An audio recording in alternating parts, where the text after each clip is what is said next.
അസ്സലാമു അലൈക്കും.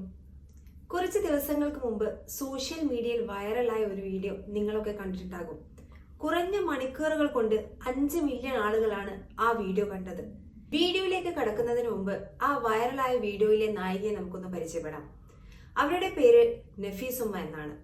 വൈറലായതിനു ശേഷം അവർ അവരുടെ ജീവിതം പറയുന്നുണ്ട്. നഫീസുമ്മക്ക് ഇപ്പോൾ പ്രായം 55 വയസ്സ്. 22 വർഷം മുമ്പ് അവരുടെ ഭർത്താവ് മരണപ്പെട്ടു പോയിട്ടുണ്ട്. പറക്കമുറ്റാത്ത 3 കുഞ്ഞുങ്ങളായിരുന്നു ഭർത്താവ് മരിക്കുമ്പോൾ നഫീസുമ്മക്കുണ്ടായിരുന്ന ഏക സമ്പാദ്യം. അതിലേറ്റവും ചെറിയ മോൾക്ക് അന്ന് 7 വയസ്സായിരുന്നു. 3 പെൺകുഞ്ഞുങ്ങൾ, സ്വന്തമായി ഒരു കൂര പോലുമില്ല. സ്വന്തമെന്ന് പറയാൻ അവകാശമായി കിട്ടിയ 8 സെന്റ് ഭൂമിയുണ്ട്. 33 വയസ്സുകാരിയായ നഫീസുമ്മയെയും 3 പെൺകുഞ്ഞുങ്ങളെയും അനാഥരാക്കി പ്രിയപ്പെട്ടവൻ വിട പറഞ്ഞപ്പോൾ നഫീസുമ്മക്ക് മുമ്പിൽ ജീവിതം ഒരു ചോദ്യചിഹ്നമായി മാറുകയായിരുന്നു. അന്നൊക്കെ 2ാം വിവാഹം എന്ന് പറഞ്ഞാൽ അപമാനമായും മറ്റും കണ്ടിരുന്ന സമയമാണ്. പോരാത്തതിന് 3 പെൺകുഞ്ഞുങ്ങളുള്ള ഉമ്മ എന്നത് വിവാഹ മാർക്കറ്റിൽ അത്ര നല്ല കോമ്പിനേഷനുമല്ല. നഫീസുമ്മ പക്ഷെ വിധിക്ക് മുമ്പിൽ കീഴടങ്ങാനോ തോറ്റുകൊടുക്കാനോ തയ്യാറായിരുന്നില്ല. മക്കള് കൂടാതെ വീട്ടിൽ പ്രായമായ ഉപ്പയും ഉമ്മയും. എരിയുന്ന 5 വയറുകളുടെ വിശപ്പകറ്റാൻ നഫീസുമ്മ കൂലിപ്പണിക്കും തൊഴിലുറപ്പിനും ഇറങ്ങേണ്ടി വന്നു. പോരാത്തതിന് വീട്ടുജോലിയെടുത്തും 2 അറ്റം കൂട്ടിമുട്ടിക്കാൻ പാടുപെട്ടു. ലോൺ എടുത്തും അല്പസ്വല്പം സ്വരുക്കൂട്ടിയും ചെറിയൊരു വീടുണ്ടാക്കി. മക്കളെ പഠിപ്പിച്ചു, നല്ല നിലയിൽ കല്യാണം കഴിപ്പിച്ചയച്ചു. ഒക്കെ കഴിയുമ്പോഴേക്ക് യുവത്വം തീർന്നു പോയത് നഫീസുമ്മ അറിഞ്ഞില്ല. റമദാനിൽ പോലും നഫീസുമ്മക്ക് വിശ്രമം ഉണ്ടായിരുന്നില്ല. ഉപ്പയില്ലാത്ത 3 പെൺമക്കളെ വളർത്തി വലുതാക്കി കല്യാണം കഴിപ്പിച്ചയച്ച കഥ പറയുമ്പോൾ നഫീസുമ്മയുടെ ശബ്ദം ഒട്ടും ഇടർന്നുണ്ടായിരുന്നില്ല. എല്ലാം പടച്ച റബ്ബിന്റെ അനുഗ്രഹമാണെന്ന് പറഞ്ഞ് നെടുവീർപ്പിടുക മാത്രം ചെയ്യുന്നു അവർ. അതിലൊരു ആശ്വാസത്തിന്റെ അല്ലെങ്കിൽ വേദനയുടെ നാളുകൾ ഒറ്റക്ക് നടന്നു തീർത്ത പെണ്ണൊരുത്തിയുടെ നിശ്ചയദാർഢ്യമുണ്ടായിരുന്നു. ഒട്ടനേകം പേർക്ക് ജീവിതം എന്താണെന്ന് പഠിപ്പിക്കുന്ന വലിയൊരു പാഠമുണ്ട്. ചെറിയ പ്രതിസന്ധികൾ വരുമ്പോഴേക്ക് പിടിച്ചു നിൽക്കാൻ പറ്റുന്നില്ല എന്ന് പറയുന്നവരുണ്ട്. അവർക്കൊരു മോട്ടിവേഷനായി മാറുന്നുണ്ടവർ. ഒരാൺതുണയില്ലാതെ ഇങ്ങനെ പോറ്റി വളർത്തിയ മക്കളും പേരക്കുട്ടികളുമാണ് നഫീസുമ്മയുടെ സന്തോഷം. ആ മക്കളാണ് ഇന്ന് നഫീസുമ്മയെ നാട് കാണാൻ കൊണ്ടുപോകുന്നത്. തങ്ങൾക്ക് വേണ്ടി ജീവിതം മാറ്റിവെച്ച ഉമ്മയെ അവർ സ്നേഹിക്കുന്നത് ഉമ്മാക്ക് ഇഷ്ടപ്പെട്ട യാത്രകൾക്ക് കൊണ്ടുപോയാണ്. അത്തരമൊരു യാത്രയാണ് അവർ മഞ്ഞുകൂടിയ മണാലിയിലേക്ക് നടത്തിയത്. അതാണ് വൈറലായത്.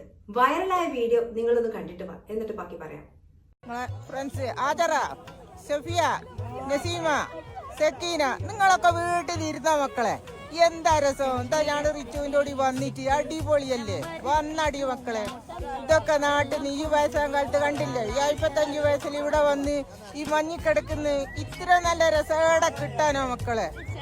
വന്നോളി മക്കളെ ഈ അവിടത്തേക്ക്. ഞങ്ങൾ വരുമ്പോലെ ഇനിയും ഞങ്ങൾ ഇവിടെ വരും. റിച്ചുവിന്റെ കൂടി സൂപ്പറാടി, സൂപ്പറാ.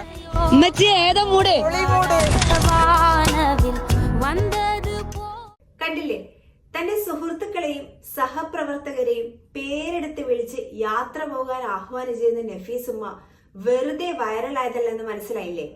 പൊളി മൂടാണെന്ന് എന്ത് സന്തോഷത്തോടു കൂടിയാണ് അവർ പറയുന്നത്. എന്നാ അങ്ങനെ സന്തോഷിക്കാൻ വരട്ടെ. ഈ വീഡിയോ കണ്ടും കുരു പൊട്ടുന്ന ഒരു കൂട്ടർ പടച്ച തമ്പുരാന്റെ ഈ ഭൂമിയിൽ തന്നെയുണ്ട്.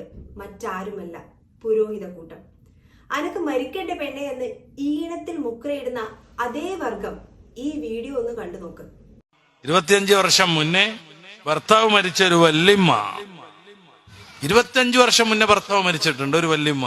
ഏതെങ്കിലും മൂലയിരുന്ന് സലാത്തിന്റെ കുറുഞ്ചെല്ലണീന് പകരം ഏതോ ഒരു അന്യ സ്റ്റേറ്റിലേക്ക് മഞ്ഞ് കളിക്കാൻ വേണ്ടി പോയതിന്റെ വീഡിയോസ് കണ്ടവരായിരിക്കും എന്റെ മുമ്പിലുള്ളവർ. മഞ്ഞ് വാരിങ്ങനെ ഇടാണ് മൂപ്പത്തി.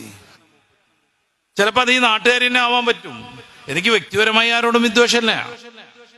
25 വർഷം മുന്നേ ഭർത്താവ് മരിച്ചിട്ട് ഏതെങ്കിലും മൂലക്കിരുന്നിട്ട് ദിക്റും സലാത്തും ചെല്ലുന്നതിന് പകരം നങ്ങങ്ങ് ദൂരെ മഞ്ഞ് പെയ്യുന്ന ഒരു നാട്ടിൽ പോയിട്ട് മഞ്ഞ് വാരിയിട്ട് ഫാത്തിമോ ആവാ ഖദീജോ ആവാ ഇതൊക്കെയാണ് ജീവിതം എന്നും പറഞ്ഞിട്ട്. ഇതാണ് പ്രശ്നം. ഇതാണ് പ്രശ്നം. നമ്മൾ ആലോചിച്ച് നോക്കുക. ഈ സോഷ്യൽ മീഡിയയിലൊക്കെ തിളങ്ങി നിൽക്കുന്ന എല്ലാ പോഴത്തക്കാരും ഈ സമൂഹത്തിന്റെ പേരുകാർ കണ്ടില്ലേ, അവർക്കതൊരു പ്രശ്നമാണ്. കാരണം നഫീസുമ്മ ടൂറിന് പോയാൽ പിന്നെ വറുത്തരച്ച കോഴിക്കറിയും നൈസ് പത്തിരിയും കൂട്ടി മുസ്ലിയാരിന്റെ ചിലവിന്റെ ദിവസം ആരവർക്ക് ഭക്ഷണം കൊടുക്കും? മേലണങ്ങി ഒരു പണിയും എടുത്തിട്ടില്ലാത്ത ഈ പണ്ഡിത വേഷധാരികൾ എങ്ങനെ ജീവിക്കും? അതുകൊണ്ട് നഫീസുമ്മയുടെ ടൂറ് അവർക്ക് പ്രശ്നമാണ്. അവിടെ നിൽക്കുമോ? എവിടെയാണ് പ്രശ്നമില്ലാത്തത്? പഠന മികവിന് സമ്മാനം വാങ്ങാൻ പെൺകുട്ടി സ്റ്റേജിൽ കയറിയാൽ പ്രശ്നമാണ് അല്ലെ? വീഡിയോ പിടിച്ചാൽ പ്രശ്നം. ഈ പുരോഹിതന്മാർക്ക് എല്ലാം പ്രശ്നമാണ്. കറാമത്തിന്റെ പേരിൽ മായാവി കഥകൾ വിളിച്ചു പറഞ്ഞ് യുക്തിവാദികൾക്കും നവനാസ്തികർക്കും നിരന്തരം കണ്ടന്റ് കൊടുക്കുന്ന ഈ മുസ്ലിയാന്മാർക്ക് പെണ്ണ് ടൂറിന് പോയാൽ മാത്രമാണ് പ്രശ്നം. ഉറൂസ് എന്ന പേരിൽ നടത്തപ്പെടുന്ന നേർച്ച പേക്കൂത്തുകൾക്ക് പെണ്ണ് പോകേണ്ടെന്ന് ഒരു മുസ്ലിയാരും ഫത്വ ഇറക്കില്ല. കാരണം വരുമാനം നിലക്കും. പുരോഹിതന്മാരുടെ പള്ളക്ക് ഓട്ട വീഴും. പെണ്ണിന് ഉള്ളിന്റെ ഉള്ളാണ് ഉത്തമം എന്ന ഹദീസിന് റമദാൻ 27-ാം രാവിൽ അവധി കൊടുക്കുന്ന പണ്ഡിതന്മാരുണ്ട്. അതെ, ഹദീസിന് അവധി കൊടുക്കും. എന്തിനാ? സ്വലാത്ത് നഗറിലേക്ക് പെണ്ണുങ്ങളെ ആനയിക്കാൻ. അന്ന് സ്വലാത്ത് നഗറാണ് ഉത്തമം. എന്നാലേ അലിക്കത്തും മാലയും അടിച്ചു മാറ്റാൻ കഴിയൂ. ആ മുസ്ലിയാന്മാർക്ക് പെണ്ണ് തൊഴിലുറപ്പിന് പോകുന്നത് പ്രശ്നമാണ്. നിങ്ങൾ കരുതുന്നുണ്ടോ ഈ കൂട്ടർക്ക് ഇസ്ലാമിനുള്ള മുഹബത്ത് കൊണ്ടാണ് ഈ പറയുന്നതെന്ന്? അല്ലേ അല്ല. അവർക്ക് പണ്ടേ ആശയമല്ല, ആമാശയമാണ് പ്രശ്നം.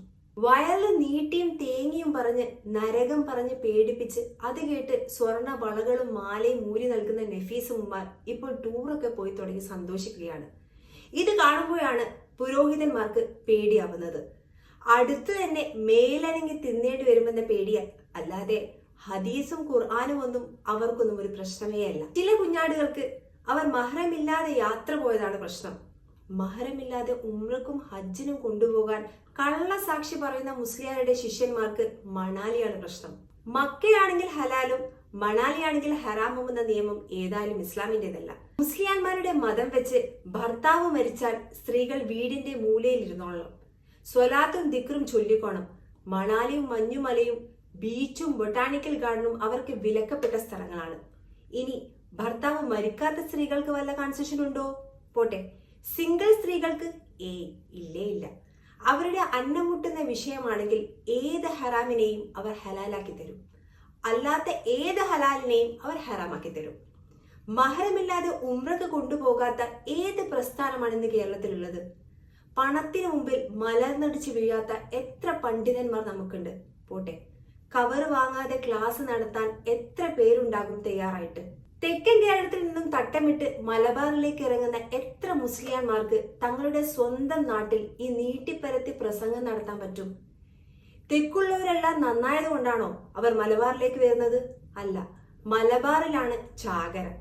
തെക്ക് നിന്ന് തുള്ള പൊട്ടിയത് കൊണ്ട് പ്രത്യേകിച്ചൊന്നും കിട്ടാനില്ല. ബക്കറ്റിൽ അലിക്കത്തി വീഴണമെങ്കിൽ മലബാറിൽ വന്ന് സുവർഗം പറയണം. കിട്ടുന്നതിന്റെ പെർസെന്റേജ് പറയാത്ത എത്ര തട്ടമിട്ടതും ഇടാത്തതുമായ മൗലവിമാർ കേരളത്തിലുണ്ട്. യുവാക്കളും പെണ്ണുങ്ങളും മാത്രമാണോ ഇവിടെ പ്രശ്നമായിട്ടുള്ളത്? ബാക്കി എല്ലാവരും സ്വർഗത്തിലേക്കുള്ള ബോർഡിംഗ് പാസ് കിട്ടിയവരാണോ? മദ്രസകളിലും മറ്റും പീഡനം നടത്തിയതിന്റെ പേരിൽ നരകത്തിലേക്ക് എത്ര മുസ്ലിയാന്മാർക്കാണ് നിങ്ങൾ ടിക്കറ്റ് കൊടുത്തിട്ടുള്ളത്? അര കുത്തുബയെങ്കിലും തങ്ങളുടെ സ്വന്തം വർഗത്തെ നന്നാക്കാൻ ഇവർ നടത്തിയിട്ടുണ്ടോ? അവരോട് ചോദിച്ചോ അനക്ക് മരിക്കേണ്ടേ ഉസ്താദെ എന്ന്? അത്തരക്കാരെ ഇമാമത്ത് നിർത്തരുതെന്ന് ഒരു ഫത്വയെങ്കിൽ ഏതെങ്കിലും മുസ്ലിംമാർ നടത്തിയോ? നാട്ടിൽ പ്രവാചകന്റെ പേരിൽ മുടിക്കച്ചവടം വരെ നടത്തുന്ന ഷെയ്ഖുനമാർക്കെതിരെ ഒരക്ഷരം മിണ്ടാൻ ഈ പണ്ഡിതന്മാർക്ക് കഴിയോ? പരിശുദ്ധ ഖുർആനും ഹദീസും ദുർവ്യാഖ്യാനം ചെയ്ത് ഷിർക്കിനെ തൗഹീദാക്കുന്ന മൗലവിമാർക്കൊന്നും എന്താ സ്വർഗം വേണ്ടേ? പോട്ടെ, നഫീസുമ 22 വർഷം ഇവിടെ ജീവിച്ചിട്ടുണ്ട്. അവരെങ്ങനെ ജീവിച്ചു എന്ന് ഈ പറയുന്ന മുസ്ലിംമാർ അന്വേഷിച്ചിട്ടുണ്ടോ? അവരുടെ ജീവിതത്തിൽ എപ്പോഴെങ്കിലും 4 ഉറുപ്പികയുടെ സഹായം നടത്തിയിട്ടുണ്ടോ? ഈ പറഞ്ഞതിനൊന്നും ഇല്ല എന്നാണ് ഉത്തരമെങ്കിൽ ഉസ്താദിന്റെ അറിവിലേക്കായി ഒരു ചരിത്രം കൂടി ഓർമ്മിപ്പിച്ചു തരാം. ഇസ്ലാമിക ചരിത്രത്തിൽ ജമൽ യുദ്ധം എന്നൊരു അധ്യായമുണ്ട്. അത് നയിച്ചത് ഒരു വനിതയാണ്, വിധവയാണ്, ആയിഷ ബീവി റളിയല്ലാഹു അൻഹ. ഉസ്താദിന്റെ ഭാഷയിൽ പറഞ്ഞാൽ ദിക്റും സ്വലാത്തും ചൊല്ലി ഇരിക്കേണ്ട പ്രായത്തിൽ നാട് കാണാനല്ല യുദ്ധം ചെയ്യാൻ ഇറങ്ങി പുറപ്പെട്ടിരിക്കുന്നു അവർ. അവരുടെ പേര് കേൾക്കുമ്പോൾ റളിയല്ലാഹു അൻഹ എന്ന് ഞാനും ഉസ്താദും പറയണം. മുഅ്മിനീങ്ങളുടെ ഉമ്മയായി അതേ ആയിഷ റളിയല്ലാഹു അൻഹയെ തന്നെയാണ് ഇസ്ലാം പരിചയപ്പെടുത്തുന്നത്. ഒരു സ്ത്രീ ഇസ്ലാമിക വസ്ത്രധാരണം നടത്തി അവരുടേതായ മേഖലകളിൽ ഏർപ്പെടുന്നതിനെ ഇസ്ലാം വിലക്കുന്നില്ല.